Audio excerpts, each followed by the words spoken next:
आज हमनी के मल्टीविटामिन के बारे में बात करे जा रहल बानी जा। ई कहा केकरा के लेवे के चाही अवूरी का इस सचमुच हमनी के स्वास्थ्य खातिर फायदेमंद बा कि ना। तो बिना देरी कैले शुरू कैल जाव। सबके दिमाग में इस सवाल बा कि मल्टीविटामिन से का होला। मल्टीविटामिन एगो अइसन सप्लीमेंट हा जवना में एक ही गोली, कैप्सूल चाहे गमी में बहुत जरूरी विटामिन अवूरी खनिज मौजूद होखेला। अगर रौरा कवनो कारण से सही आहार ना ले पावत बानी त मल्टीविटामिन रौरा स्वास्थ्य के बनावे राखे में मदद कर सकेला। अब जानल जाव कि मल्टीविटामिन कितना प्रकार के होला।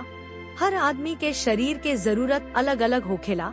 यही से मल्टीविटामिन भी कई प्रकार में आवेला, जैसे कि महिला खातिर विटामिन डी, आयरन अवूरी फोलिक एसिड, पुरुष खातिर विटामिन B12, विटामिन के अवूरी विटामिन सी, बुजुर्ग लोग खातिर विटामिन B6, विटामिन ए अवूरी विटामिन D3, लइकन खातिर vitamin B1, vitamin B2 vitamin E.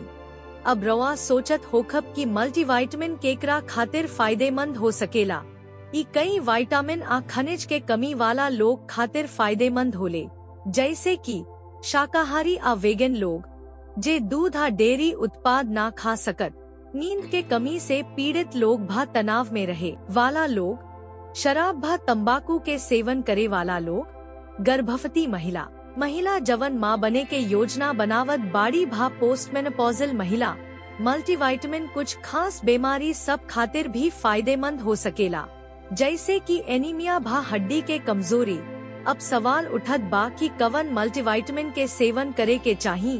तो एकर जवाब ई बा कि बिना डॉक्टर से सलाह लेहले कवनो मल्टीविटामिन मत ली। सबके शरीर अलग अलग होखेला, ऐसे सिर्फ आपके डॉक्टर बता सकता रे कि आपके कवन सप्लीमेंट के जरूरत बा। अगर रौरा सभे के ई वीडियो जानकारी पूर्ण लागल त लाइक, शेयर आ सब्सक्राइब जरूर करी।